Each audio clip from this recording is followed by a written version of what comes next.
Değerli Sport izleyenleri, 3 saniyeye hepiniz hoş geldiniz. Bu hafta stüdyomuzda çok sürpriz bir isimle karşınızdayız. Bobby Brown. Hey, how you doing? I'm great, Bobby. How are you? It's very it's a surprise for us, for also the who are watching, and for me that you're in Istanbul. Oh yeah. How come? My friend, he wanted to travel. I mean, it's kind of probably difficult during these situations, these times right now, but we got in. We went to Egypt, and now we're here in Istanbul. And I told him what a beautiful city it is, and we need to come. And you know Istanbul, I think, very well because of Beşiktaş. Yes. And so as I told you, because we arranged this, I want to also tell to my audience that we arranged this interview yesterday. Yeah, we did. And then I just announced to all the fans that so it's going to be only about you, your life, whatever your happiness, your regrets. Maybe we can talk about that. NBA, Europe, China, because you're a worldwide star, basketball star. And so how did you start your basketball career? I started off in Berlin, Germany. Yeah. First professional contract coming out of college. Didn't know what to expect, especially coming, from California. I went to high school, college in LA. So I never thought I would be playing in Europe. Yeah. I didn't know, what Berlin, Germany was. And once I got there, it was difficult in the beginning because, all the rules and you have to be on time for this. And my coach was, he was Serbian, but he was a great coach, but he demanded discipline. What was his name? Do we remember? Do Luka. you remember? Luka Pavicevic. Yeah. Okay. So, he instilled all the discipline in me, and that season was probably the best season I had. We won the German league, and I got Rookie of the Year. 44 points. Oh yeah, scored 44. Exactly, just 5 a reminder. overtime game. But it was a great experience, and then that kind of catapulted my European career. Yeah, and then afterwards you went to NBA Summer League. Summer League with and the then Pelicans. there was this against Bobcats.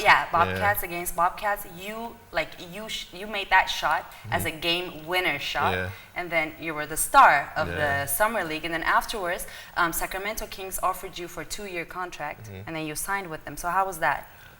It was a blessing once I got that call, but it also, I don't think people know that Barcelona also offered me that $1 million. time. Huh? Million. Yeah. Contract, right? And it was either Barcelona or Sacramento, so it was kind of Maccabi, Tel Aviv. Maccabi as well, but it was, Barcelona was the team to play on, and obviously the club to be on. But how much did they offer you? Maccabi. No, Barcelona. Barcelona deal was 3 years, $4.5 million. Okay, so you rejected it. And I did. And have you ever thought for a single minute? for sure. Yeah, you did, right? For sure. I mean, after I had my European experience, I always go back and I talk to my friends if I would have known what I know now, I probably would have went to Barca for sure. Are you serious? Yeah, because it's if I would have went to Barcelona, played good, then I could have went to the NBA after that. Yeah, so well, I wasn't thinking like that. But you experienced it with Siena, and then so you got back after experiencing it with Siena, so you wouldn't know if you would go back or because after Alba Berlin, you put that performance out there as a star, and afterwards, you were in Sacramento. You just entered to the NBA system. So how was it after EuroLeague? Because it's interesting. Oh, it is definitely. It's definitely a big difference between the leagues, but at the same time, they're both competitive. They're both high level, and just being that was my ultimate dream, I had to make that decision to go. Obviously, it was a no-brainer then, and I enjoyed it. I mean, I built good relationships with a lot of people. One of my other best friends is Chris Paul, who I was on teams with in New Orleans. So if I didn't have that experience, who knows how we would be now. So. Yeah, but what was the worst experience? I wanted to ask you that worst experience you had in NBA. I would have to say just not being able to play as much as that you would want to play. Obviously, it's the NBA, it's the best in the league, and you have to. It's tiers, you have to work your way up. I was a rookie coming in. I was young as well, so, and I'm also coming from where I played a lot in Berlin. I'm like, man, I can play with these guys, and just going through those battles early on was kind of tough. And I asked to Shane Larkin as well, the ego situation with the stars. when you see also EuroLeague or Euro Cup, like system of Europe in a basketball way, when you go back and look to the NBA stars, their ego bothers you or no? Not really. I kind of like block it out. I mean, a lot of players have those, but you can't change nothing about it. Because you know exactly. Because for the EuroLeague, if I look at the EuroLeague stars, they're more humble. You know, they're like Shane Larkin, Mike James, you as well. You know, because when you were playing in EuroLeague, you were very humble. You know, I think it's a blessing. To be, you know, humble, but at the same time star and having the ego in a very good level of ego. Sure. That's why I wanted to ask you that. And then after, there were those trades. One trade to Minnesota and then after New Orleans. How did you feel during those times? And then after LA, right? Yeah, the Clippers. It was weird. I mean, I didn't even know I was getting traded. I kind of woke up to messages and calls like, yo, you going to Minnesota? I'm like, what? It was like 8 in the morning and I didn't know what to expect. And then I went to Minnesota, had that experience. And then over the summer, I went to New Orleans. You know, I had success there because I was playing a lot. I had a lot of good games in New Orleans, and then obviously got traded to the Clippers, and I was at home. Exactly. So that was, you know, that was a blessing being home. Can I ask you a question? Yes. Were you a Lakers fan? Growing up? Yeah. No. Really? No. What? I was Chicago Bulls. Oh, okay, because of Jordan? Yeah, Jordan and Pippen. Everybody always like, you from LA, why you don't like the Lakers? I don't have nothing, you know, bad against them. I just, you know, was never a... But I think most of the majority of the players, they used to be the fan of Chicago Bulls because of Michael Jordan. I mean, that's a huge effect for sure. For the team. But right now, who is Michael Jordan of this new era? Michael Jordan of this new era? I mean, I would have to say, I mean, obviously, rest in peace, Kobe Bryant. For sure. It was him, definitely. And I mean, LeBron is, you know, at the top. He's one of the best players in the NBA as well. Do you know Kobe as a person? In person? Not like buddy, but we, you know, I know him. Like I spoke to him before. He said some positive stuff about me when I had one of my best games of my NBA career against the Lakers. So. Rest in peace. Rest in peace, again. And afterwards, you went to NBA, after those trades, after LA Clippers, you went to Summer League again and played for Raptors. Sorry, Raptors. Toronto. There were so many teams, so that's why I'm getting confused. So like you were that's a great thing because you experienced it a lot. So that's, for you, it's an advantage, right? When you look back and then when you see those years. Yeah, for sure, because I know what to expect. I know, you know, what I went through as far as, you know, a lot of guys play Summer League every season and, you know, sometimes it doesn't work out or they have enough roster spots or they offer you a non-guarantee and you're like, I can just go to Europe and play and try to, you know, work my way back up. Yeah, and I know one of my a friend of friend, he says he's American and then he wanted to play in NBA the whole time. And he was pushing for NBA Summer League a lot because of like examples like you, like the other players that, you know, who succeeded after the NBA Summer League. You think it's very important to play in an NBA Summer League? Yeah, especially, I mean, if you get the opportunity to play. I mean, because I think that year I was with the New Orleans, I never came out the game. So, because the other guard, he got hurt right before the Summer League started. So I got to play like 35 minutes a game. And that's hard to come by in Summer League because you got to, you know, it's like 20 people on the team. True. Got a lot of guys trying to shoot every time. So I was fortunate to be in that situation. But yeah, I think it is because you get to showcase in front of all the NBA teams and just prove that you belong. And meanwhile we're talking about NBA, okay, short memories that I want to ask you about different stuff. One is the funniest game you have ever played in NBA, that you had so much fun. Fun? Oh, the funnest game. Fun. I would have to say the game when I was in Sacramento rookie year, we played against the Lakers when I had the best game. The best game, yeah. In front of my family. It was great. I mean, I had my whole family there. We was playing against my best friend Trevor Ariza and Kobe at the same time. So that was the best one? That was by far the best because I was having a good game. My family was there. Everybody was cheering. Like even the Laker fans was cheering because they knew I'm the hometown kid. Okay. So It was the best. That's amazing. Yeah, I haven't watched that, so I will watch it. Have fun. Definitely, for sure. And the funniest memory that you had with a teammate. Funniest moments will have to be we played OKC in the playoffs when I was with the Rockets, and Anthony Roberson was at the free throw line in a clutch moment in the game, and we were on the sideline, me, Montrezl Harrell, Sam Decker, Tyler Ennis, and he shot a free throw, and he like kind of airballed, and we were on the sideline like just laughing like loud, because he he missed, airball, and we kind of caused him to miss. You know, it was kind of like a I mean, he's not on our team. We want him to miss, so. We did it again, and he missed again, and we just all bust out laughing. And then later on, like Russ did an interview, and then he was asked about, the guys on the bench. He said something kind of like smart about it, and then it was on all over the news, like ESPN, all the like shows, and then everybody was agreeing with us. They're like, they're supposed to do that, but it was just funny to see us on TV. They made that a big. But there's still the picture about that. It's a video and a picture. Like you probably get YouTube, but like Rockets players laughing at Roberson. Roberson. So that was probably the funniest. I mean, it was it's kind of like a team thing. Like but when you miss those years. Yeah, I know for sure. Right. Have you ever had the same feeling when you were playing in EuroLeague, like with the teammates? Oh for sure, Siena, right? I love them. We still have our group chat. We talk all the time. Really? Yes. Actually, it's Moss's birthday today, David Moss. David Moss, okay. Yeah, happy birthday, brother. Happy birthday, David. But we share our moments about, stuff we did in Siena, and that team that we had that was the best team I played on. Yeah, exactly. So I will ask you also about Siena, because that's for like Turkish fans. Yeah. You know what game I'm talking about. I'm going to ask you. And so coming back to Europe again, the first time that you proved yourself with the Polish team, Procom. exactly. And then afterwards, Aris, the Greek team, and then after Oldenburg. Yes. I pronounce it good, right? Oldenburg. Yeah. And the German league. Yes. So how was that? How was that? Like 3 different countries, and then afterwards there will be a Siena page. But how was that? The Procom situation. It started off good.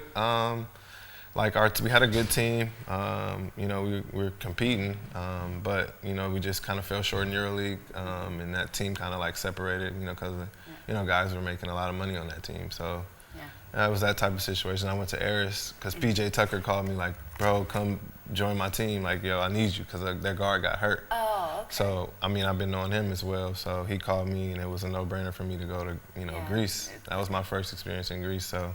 Isn't it so amazing? Greece? Yeah, I love it. I love Greece. I love Greece so much. Yeah, I love it. Exactly, and our culture is also so similar. Yeah, I went there, finished that season, and then I kind of had to rejuvenate my career in Europe. So I went to Oldenburg, back to the German league, and we had a great team as well there. We were competing every night. And we kind of fell short on making the playoffs. Yeah. So then it was a thing about, he just want to score all the time, just his numbers and this, and I'm like, how? Like, I play my game. Like, I get assists. I try to win every game. Yeah. And then my agent was like, yo, you want to go to Siena? And I was like, I knew about Siena, and I know it was like a small city, and and I was like, I don't care. Let's do it. Beautiful. Beautiful. Signed to Siena, and then after that, as soon as he said it, and I was like, let's do it. But did you know, like, for example, about David Moss or about I didn't know about none of them. None of them? Nobody. And then our coach, this was his first year because he was the assistant to Pianigiani. Pianigiani. Yeah, he was assistant to him. So this Banchi? Banchi, Luca. Yeah, Luca. My guy. It's like that, those years, I think 2012, I think that was a shining, like for Siena, it was beautiful. It made, Siena as a club, it's Montepaschi Siena is always going to be a Montepaschi Siena because of their successes, because of their coaches, because of their players and all of that, and the culture in the city as well. You know better than I know. And but Montepaschi, like you were in NBA. Let me start like that. You were in Alba Berlin. You were in NBA. You were in Polish team. You were in Greece. Like, how was your mentality about basketball? It was everywhere, because it was like, dang, I just went from playing NBA to Poland to Greece to Germany. Now I'm in Italy, And it was just like, I love this game so much, so it doesn't really matter where I'm at. And I kind of adjusted to every situation. And it was kind of difficult leaving from that, that pro-com situation was kind of hard as far as like the coach and, the city was nice. It was just really cold. But just that whole difficult situation about breaking the team up and then going to another, country to country. It humbled me for sure, and it motivated me at the same time to go like I gotta prove everybody wrong. I gotta get back to, having fun and enjoying it. And once I got to Siena, it was like a breath of fresh air, kind of like. Oh my goodness, that game! Can we talk about that game? Yeah. How? let me ask you this. What happened to you during that game? 41 points. It was like you were losing. Yeah, we were. You were, yeah. It you was were because we knew what kind of game it was going to be. Because obviously the coach and Bo McCaleb. It was like and we Bo all McCaleb switched. Because it's like everybody switched situations. But you did not. And that game was fun. I mean, we knew what type of game it was going to be. It was competitive because we also played them in like a preseason game in Siena. So, first of all, what type of messages you got from Turkish fans? I had messages about come to our team right after the game. Like positive ones? Yeah, I had a lot of positive ones. I had some bad ones as well. Okay, But it was like, it was like a lot of respect because they couldn't do nothing but respect it. It was like I was just out there playing basketball. And after that game, because you were the MVP, you were the top scorer, like so many things happened to you in a good way after that game. So what does it mean to your life, to your career, that game in Europe? It meant a lot. Playing against a big club like that and putting on a performance and winning at the same time. And meanwhile you were losing, and it meant a lot because everybody after that was like, man, like how did you, like even my teammates, Moss was like, I never seen nobody score 41 points in a game like that, or 41 live, period. And when he said that to me, I was just like, it kind of like, definitely humbled me for sure. Our TV commentator in Turkey, he got so mad. I will never forget his voice, his tone. Like we all got, I cannot be lying. I got mad as well because as a Turkish girl, as the Turkish team who I'm watching and then versus Italian team, you were amazing. Thanks. Just period, like you were amazing. And so what motivated you the most when you were playing Montepaschi Siena? Just all the critics and the people saying like, oh, they're a new team, they're not gonna do well in EuroLeague, they're all new. Like it was my second year in EuroLeague because I played with Procom. We didn't have experience. They were saying they had the great teams that they had before us, like obviously Bo McCaleb and Stoneridge, all those guys. They paved the way for Siena and made it a big thing. And when we came in, they didn't think we can follow those footsteps. So that I think that motivated us for sure. And when I was thinking about it this morning, when I looked at when I read all about your career and also this 41-point game, also let me put it like that. Also, when I look at Shane Larkin's career. Oh yeah. NBA, Europe, NBA, NBA, Europe, Europe to NBA, both Americans, both has that have those games that you scored 41, he scored 49. Do you see yourself, and he's also like top scorer, and you are a top scorer, do you see kind of a similarity between you guys? Definitely, for sure, because I know, what he's been through as far as the NBA and, wanting to play and, play his game. Just like Mike James, because it's not like you're. Obviously when you're in NBA, you're playing a role because you have everybody else on the team that can do certain stuff. Yeah. But when you come here, you can put everything together. Like you can be the man, you can lead your team, you can be the Kobe of your team. So it's like once you're here, I can see Shane and all those guys, playing their natural game and having fun, and that's how it's supposed to be. So I see. Obviously I follow the EuroLeague game. I follow all of Euro games as far as Euro Cup, Champions League. Really? Have you ever seen me? I have seen you before. Okay, all right, okay, yeah. So, I can definitely understand how you come over here and handle that business. But okay, let me ask you a private question in front of the cameras. Okay. Would you prefer Shane Larkin or Mike James? I like both. I like both for that game. If you okay, you're being. I can't choose. You can't choose? No, I can't. Well, actually, no, I can't choose. No. I think they're both your friends. Both of them your friends. Yeah, well, I'm closer to Mike James though.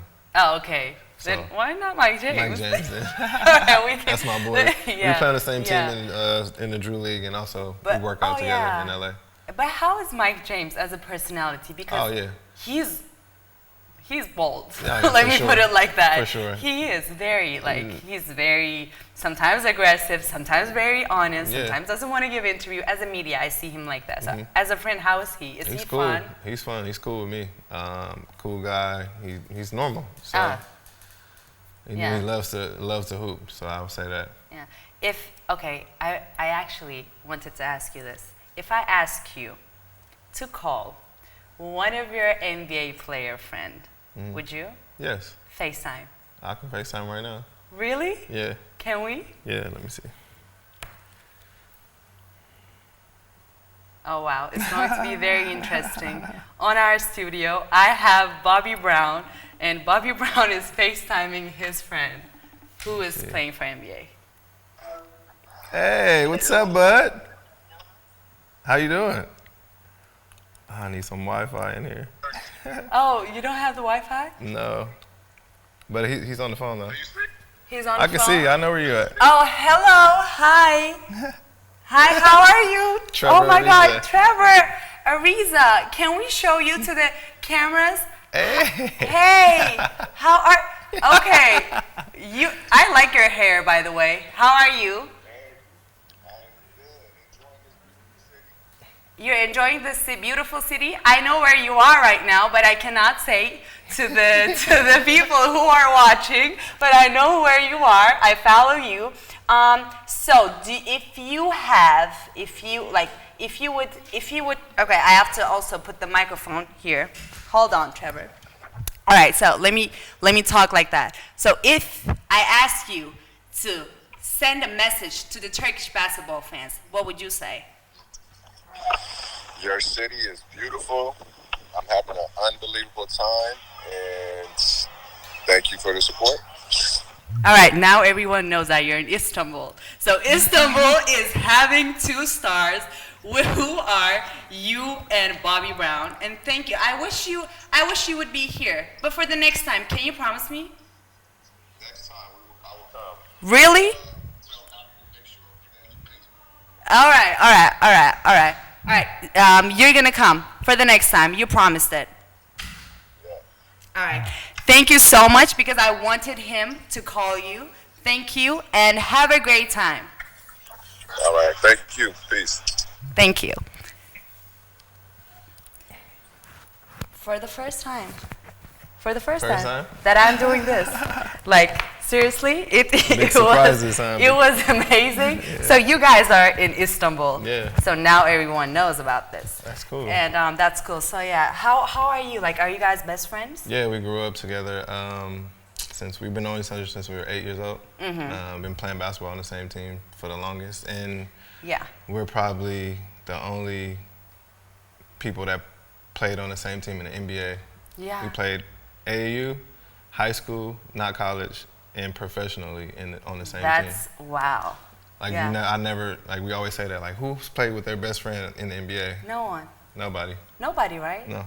And so I wanted to also ask you, like after Beşiktaş, how did you go to Houston Rockets? How did it happen? So obviously I know James Harden is another one of our good friends, and Trevor was on the team as well. And that's when D'Antoni first got the job, and their style of play fit how I play as far as like shooting threes, high, up and down. And I was talking to Trev. I'm like, yo, y'all got any roster spots? Like, what's going on? And I was talking to James as well. He was like, yeah, we do. Like, why don't you just? I went to.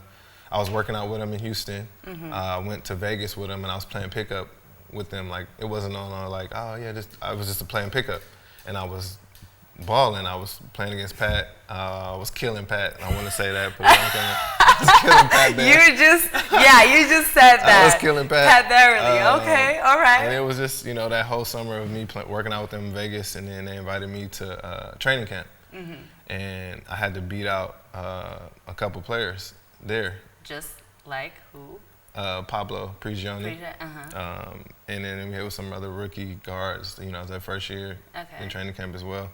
And I did my thing. And he told me, James and Trevor was like, all right, you here, it's on you. What you gonna make the team or not? Because it was like, I'm not about to, it wasn't like given. I had to work for it. So I went in training camp, I played well, and then the last game of preseason, I had 23-9 against the Spurs. Yeah. And 2 days later, I didn't see, you know, my jersey was in the locker room, so I was like, I'm good, I made the team. Me and Kyle Wiltshire as well. Oh, okay. So you were two? Yeah, it was two of us. We was the last, you know, we made the team, and ever since then, it went up from there. But, like, okay, let me ask you in this way. Do you have any regrets? Do I have any? No. About NBA? No regrets at all, because I built a lot of great friendships in those 4 years I was in NBA, the 2 early on and then the 2 in Houston. Friendships, definitely, I can tell. Like, everyone can tell that. For sure. You are, like, very good. First of all, you're a very good person because you're friends with all of those guys that you just named, and then they love you. Like, we can see from social media as well. Like, you're a good person, good friend, a good image for NBA. But from your side, like, that's what I was very curious about.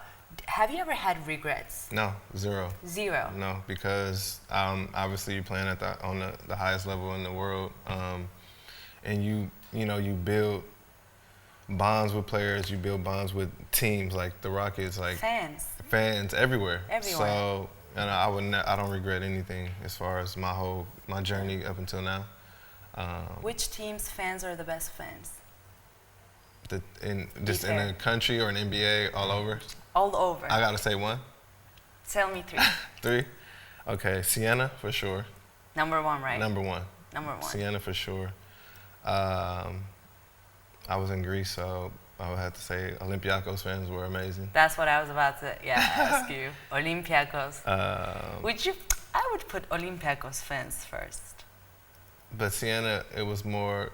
Well, 2012, okay. Siena, Olympiacos, and... I was very young. Yeah. Sorry, I can't say NBA fans because it's different. But everyone, all the guys who are coming for to my show, they're not talking a lot about NBA fans, but on the social media there are NBA fans. But in real life, in like general, for the players, I think European fans affect more than NBA fans. They do. They do, for real. Right? Because it's fans, obviously, I think, you know, they're loud. It's a different atmosphere. And I feel like the European fans are like way more passionate, into it. Very passionate. You've never seen nothing like it. Very spicy. Yeah, for sure. Very spicy, I didn't see. Yeah. I didn't see some stuff. Well, yeah, exactly. Well, you have to name me the third one as well. Don't forget about it. But let me tell you also this. I think Israeli fans, like fans of Maccabi Tel Aviv, amazing. Partizan fans, Red Star fans, Fenerbahce fans. For sure. This year I saw how FS fans are like, PAOK fans too. I was just there. Yeah, PAOK fans. It was like good. all Barcelona fans, Real Madrid fans, Milano fans, like everybody. Europe is just so amazing. Ceska fans. I love Europe. Okay. Yeah. But anyway, since we're talking about the third one, you didn't name PAOK. I'll have to say PAOK because my first game when I just got there was against Eris, so it was that rival game, and it was packed. Oh my God! I played in that situation before, but I was on Eris on the other time. But the PAOK fans were amazing. You played in Olympiacos in your league after Houston. Yes. And then after you went to Montenegro to Monar, and then after China, and then after Greece again to PAOK. So overall, if you would turn all the pages back again, which one would you rather to start with as a team? To start with? After all these experiences. Siena. Really? Wow, you really love Siena. I love Siena. I can tell that. For sure. Because also, let me ask you also these 3 questions, because when I announced that you would be my guest, Siena Italian fans, because I'm also a journalist in Italy. So Italian fans, they wrote a lot of messages, love messages, like so many appreciation, kind of like appreciation, showing love to you. But I picked only one question from Siena, 2 questions from the Turkish fans. Okay. 3 questions I picked for you from the side of the fans. So the first one, his all-time NBA starting 5. All-time NBA starting 5? Wait, like I gotta go like from like Jordan, Kobe, stuff like that, or like now? Can I change the question as now? Thank you. Now. Okay, so James Harden, Russell Westbrook, Trevor Ariza, Chris Paul. Because of your friends. Oh, no. No, sorry, back again. That's my all time. No, not all now. Time? Okay. You made it easier. No, all time. Michael Jordan, Kobe Bryant.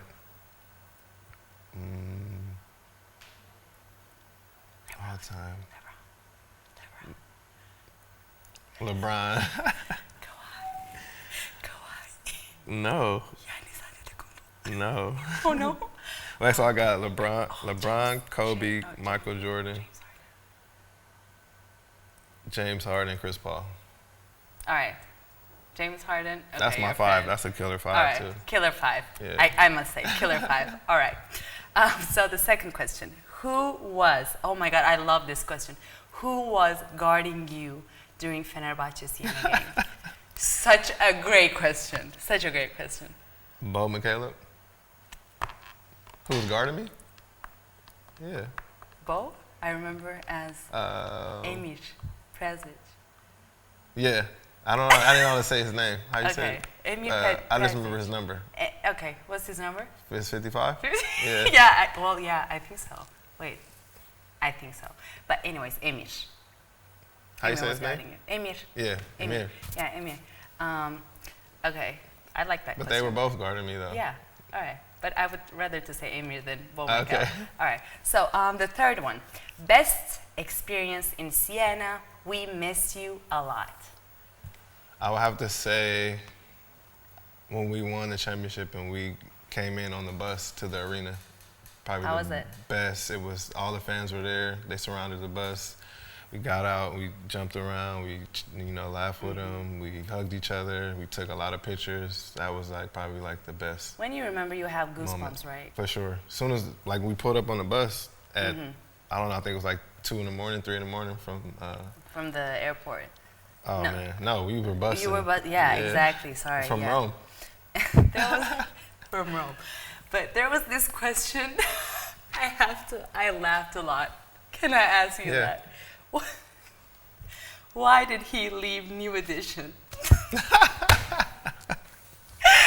Somebody asked that? Wow. That was. And he's Where? a basketball fan. In Italy or here in Turkey? In Turkey. Oh, man. That was the best question. Because I wanted to do my own thing. That's why. I had to ask you. Have you ever met him, Bobby? Yes. I have a picture with him. Oh, my God, I met him last summer. Yeah. Really? Yes. Oh, how was he? He was cool. When you faced with him? Yeah, because my friends was Bobby Brown, come meet, because he was at a softball game. My friends threw a celebrity softball game, and he was there, and they introduced me, and we, shook hands, and he was like, hey, man, you got my name? Just going back and forth, and he asked me he was like, you got a driver's license? He wanted my license. I was like, no, you can't have my license, bro. That was our interaction. It was cool. We took a picture and everything. Yeah, and I showed my family. That question was amazing. For sure. Right? It was my first time meeting him, for sure. It was nice. It was cool. Yeah. So for you, I have these questions. First question, who is the most talented player in NBA right now? Most talented? Talented. I would have to say Luka. Luka. Yeah. For sure. Especially at his age, he's cold. Yeah, exactly. And obviously I've seen him in Europe dominate, and now he's doing the same thing in the NBA. You played against him, right? No, I didn't. No, because you came after he left for, okay.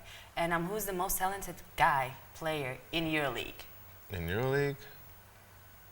Okay, let me put it like that. Besides Shane Larkin and Mike James, please. Who is the most talented? Most talented. I'm trying to think of players. I have two names actually. Who? Kyle Hines. Oh yeah, he's a monster. He does everything. And Shvet. Yeah, I like him. Right? But can I go with a Spanulis? Yeah, I gotta go. Right? I knew it. I gotta go with Kill Bill, man. Spanulis for sure. Spanulis. Yeah, that's my guy. Yeah. And which coach you like the most in your league? I found you. That's why I have to ask you these questions, because afterwards, I cannot ask you. That I play for or just seeing? No. In general. Not all time. Okay. I would have to say. We're in Turkey. No, I know. Obradovic, for sure. Even if we are not in Turkey. Yeah. He is the legend. He is legend. Like they say, GOAT. Yeah, he is for sure. He is. He's amazing. His system is. You played against his system when you were playing in Olympiacos. And he loves. You can tell he's very passionate about it. And do you see the like from outside of Turkey? How do you see the Anadolu Efes and Fenerbahçe rivalry? It's definitely a big rivalry. But from the outside looking in, there's two competitive teams right there, for sure. Real high level. They got great players on both teams. But which one you would rather play for? You said Efes or who? Fenerbahçe. Fener, of course. Fener, of course? Yeah. Why, of course? Because I like, I like their fans. Okay. Their tradition. I like their uniform colors are dope. Okay. So you're into fashion as well. Yeah, for sure. I know. I'm going to ask you also this. What are you doing right now with the clothing line? Oh yeah, So your answer was Fenerbahçe. We closed that page. Okay. I'm not going to ask no more questions. My clothing line is doing really well. We're definitely trying to expand it to Europe and China, but obviously the COVID stuff kind of like paused my whole kind of operation as far as bringing it here in China. But once everything opens back up, it will. Yeah, but at home, everybody is, wearing my stuff. They're calling like, yo, can we get this? I also have some new stuff that I'm about to drop end of this month. Okay, perfect. And it's just Would you send me one? Yeah. Signed? For sure. Thank you. Okay. I wish I would have brought some, out here. It's okay. I'll be waiting inside of the studio. I'll send it. I'll send you a package. All right. And for the next interview, which I'm going to do with you, I don't know where you will be playing for the next season. I will be wearing it. Okay. Promise. Perfect. So what are the last words that you want to say to the basketball fans? Oh, man. I appreciate you all. Definitely for following my journey and just being a fan of what I do, and you're just very appreciative. I'm very appreciative of that, and hopefully, I can be on your TV this season somewhere playing. Definitely. We'll just have to wait and see, but I'm very honored and blessed to be traveling here right now in Istanbul because of the situation. And I want to thank you seriously, like personally, that you just put your, an hour for us, that giving this amazing interview. First of all, you liked it? Yeah, loved it. Was it really? Yeah, oh my God, I'm so happy. Thank you so much. When I talked to him, and he told me everything, I was like, oh yeah. I mean, I'm not doing anything. I mean, I've been here before. I know what's going on. My best friend hasn't been here, so I'll meet y'all later, bro. Exactly. Thank you. And please say hi to Trevor. I will. For the next time, whenever he's coming here, he's going to be here. For sure. Okay. He promised me. Yeah. He promised me, so it's okay. Thank you so much. No problem. Bobby, Thanks for having me. Thank you. Değerli Esport izleyenleri, haftaya tekrardan sürpriz bir konukla, şahane konularla karşınızda olacağız. Bizden ayrılmayın, Esport'ta kalın.